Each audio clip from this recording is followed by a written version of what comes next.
네, 어벤져 전략회의 3월 25일 금요일 순서 진행하겠습니다. 창밖에 바람이 많이 불고 있습니다. 봄바람이 꽤 강하게 불고 있는 것 같습니다. 그냥 바람만 불고 있는 게 아닙니다. 민심의 바람도 똑같이 불고 있는 것 같습니다.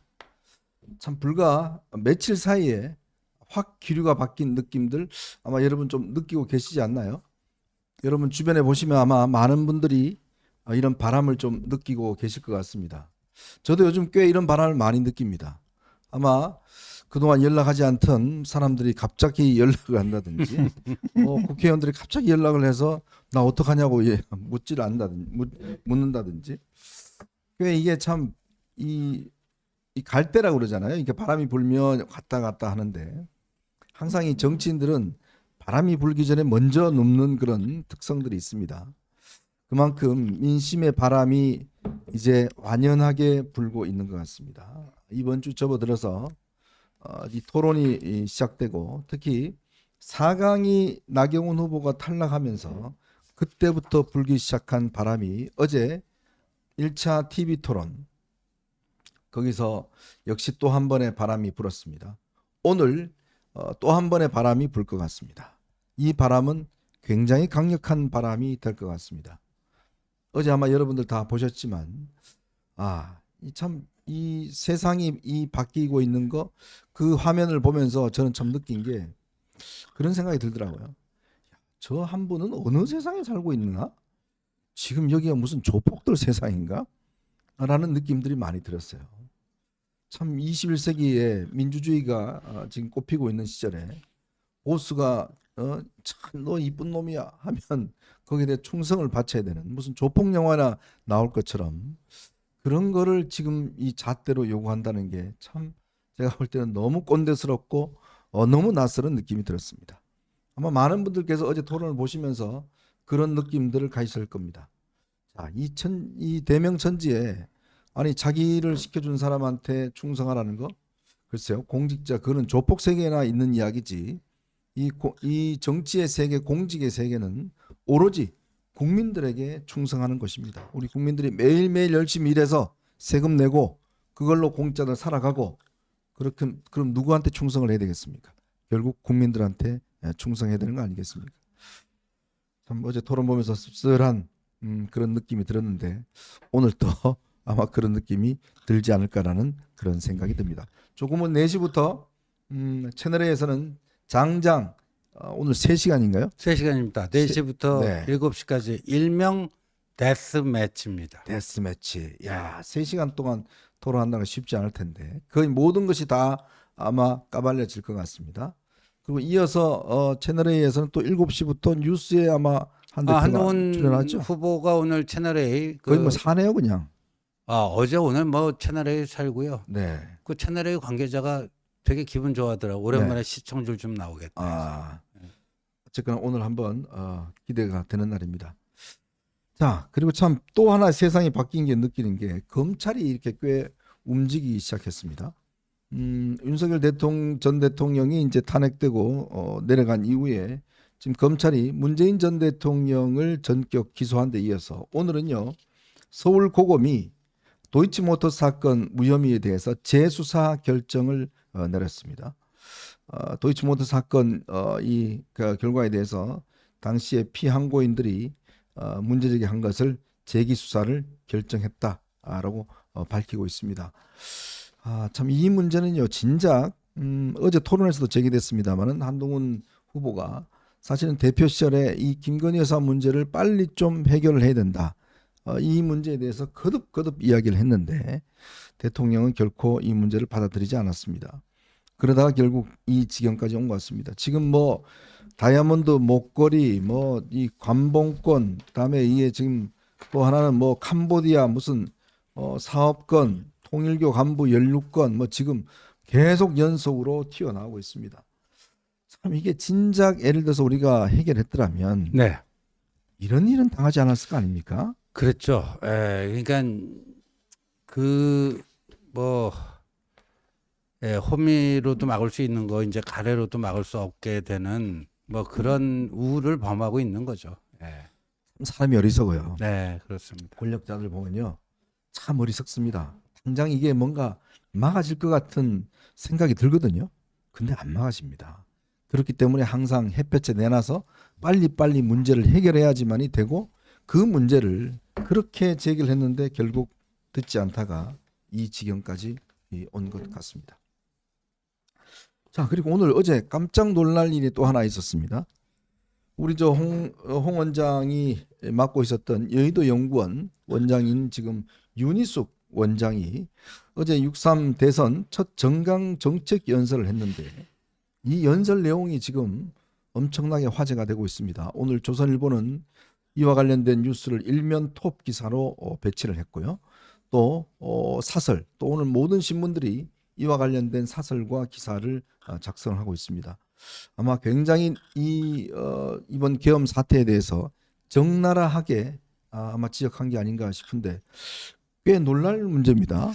예, 근데 사실 그 윤희숙 그 여의도 연구원장이 어찌 보면 국민 눈높이, 민심의 중앙값, 그 다음에 이제까지 우리가 배워왔던 그 지식, 거기에 입각해갖고 올바른 목소리를 낸 건데 왜 저 목소리가 저렇게 뭐라 그럴까요?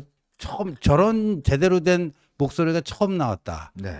이 당의 주요 직위에 있는 주요 당직자 입에서 저런 목소리가 처음 나왔다. 그래서 뉴스가 되는 겁니다. 네. 그러니까 사실은 4월 4일에 8대0 전원일치로 파면 선거가 내려진 직후에 어제 윤희숙 원장이 한 저 연설은 권영세, 권성동 투톱이 했어야 될 얘기. 네. 이제서야 했다.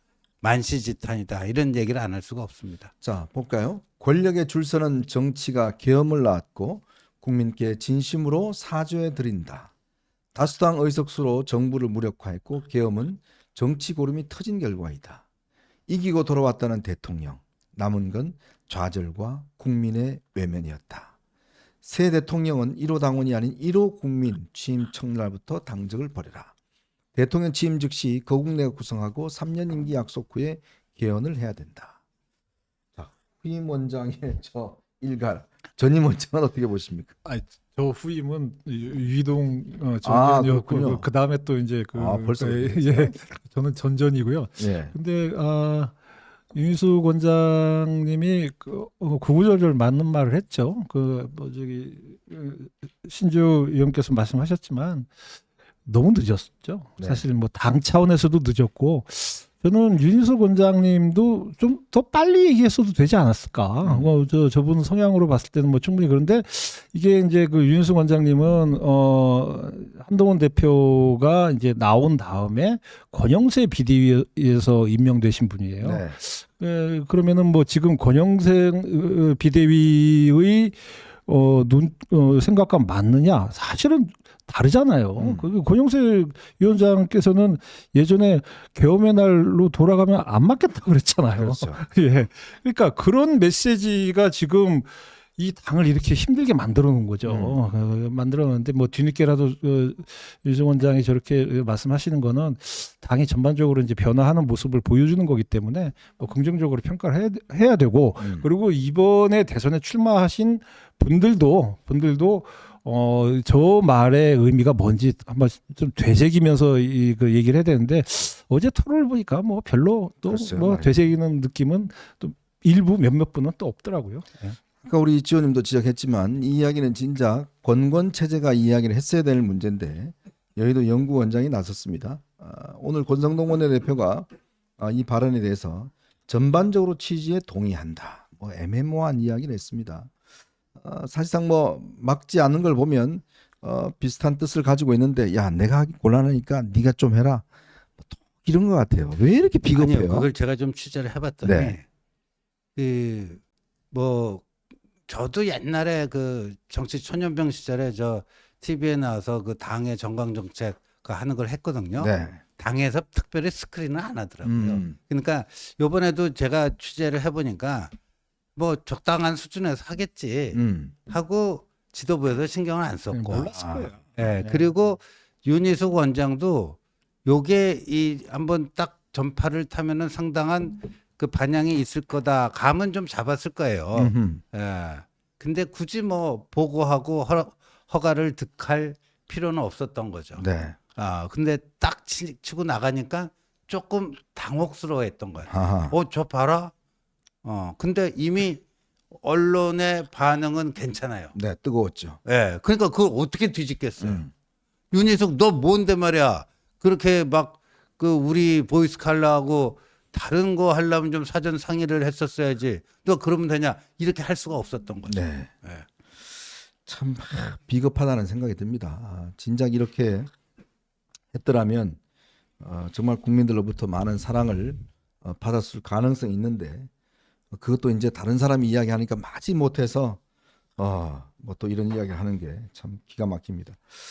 자, 그리고 이 장해찬 전 최고위원이 복당을 신청을 했는데 오늘 정현욱 의원이 이에 대해서 강한 반대하는 기자회견을 열었습니다. 아마 권영세 비대위원장이 문을 다 열어놓겠다 그러는데 사실 지한테 열어놓은 게 아닌데 예. 갑자기 지가 가서 첫 번째로 복당하겠다고 그러는데 이게 맞는 이야기인가요? 아니 지금 총선 끝난 지 얼마 되지도 않았는데 당의 어떤 이 명령을 거부하고 독자적으로 출마해서 결국 해당 행위를 한 거 아니겠습니까? 네. 그런 사람을 받아들인다 그러면 뭐 이 당은 무슨 당이 돼요? 그렇죠. 그러니까 이제 장해찬 씨가요. 제가 보니까 요새 이제 한동훈 바람이 불면서 한동훈이 이 당의 최종 후보가 될 가능성이 하루가 다르게 이게 높아지고 있지 않습니까? 네네. 가파르게 우상향하고 있단 말이에요. 초조한 거예요. 네. 저희 당 당원 당규를 보면요. 당의 대선 후보로 확정되는 순간 당 대표보다도 먼저 네. 당무를 우선권이 있죠. 결정할 수 있는 당무 우선권이라는 게 주어집니다. 네. 그러니까 혹시라도 한동훈이 후보가 되면 나는 복당길이 막힐 수도 있다. 네. 그러니까 좀 속된 말로 좀 선수 쳐갖고 침이라도 발라놔야 되겠다. 네. 뭐 그런 것 같습니다. 네. 쉽지 않을 겁니다. 자, 오늘 여러분들과 함께 저희가 세 가지 이야기를 좀 해볼까 합니다. 오늘 좀 빠르게 달려가겠습니다. 4시부터 또 토론이 열리니까요. 야, 정말 이렇게 여론이 제가 좀 솔직히 답답한 면이 있었어요. 뭐 이렇게 제가 그동안 쭉 여러분들하고 이게 소통하면서 이야기를 했지만 그래도 참 우리가 올바른 이야기를 하고 있다. 올바른 노선을 가고 있다. 큰 대도에 있다. 이렇게 생각을 했었는데 역시 꾸준함이 결국 국민들로부터 인정을 받고 있는 것 같습니다. 오늘 뭐 어제 발표된 잇따른 여론조사 결과를 보면 한동훈 후보가 드디어 1위로 올라섰습니다. 보수 후보 1위로 올라섰습니다. 이 문제 한번 짚어보고요. 자, 어제 김문수 한동훈 죄송합니다.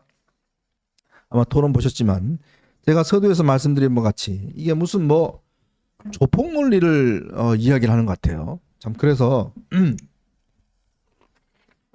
이런 김문수와 이 한동훈 후보의 어제 토론 요 문제 한번 정리를 해드리고 민주당의 지금 이재명 대표 외곽 조직들이 많이 만들어집니다. 지금 뭐 싱크탱크도 만들어지는데 벌써부터 권력 다툼이 시작됐습니다. 벌써 지금 와해 이야기가 나오고 있습니다. 요 이야기도 함께 해드리도록 하겠습니다. 자, 여러분 보시면서요 구독과 좋아요 알림 꼭 부탁드리도록 하겠습니다.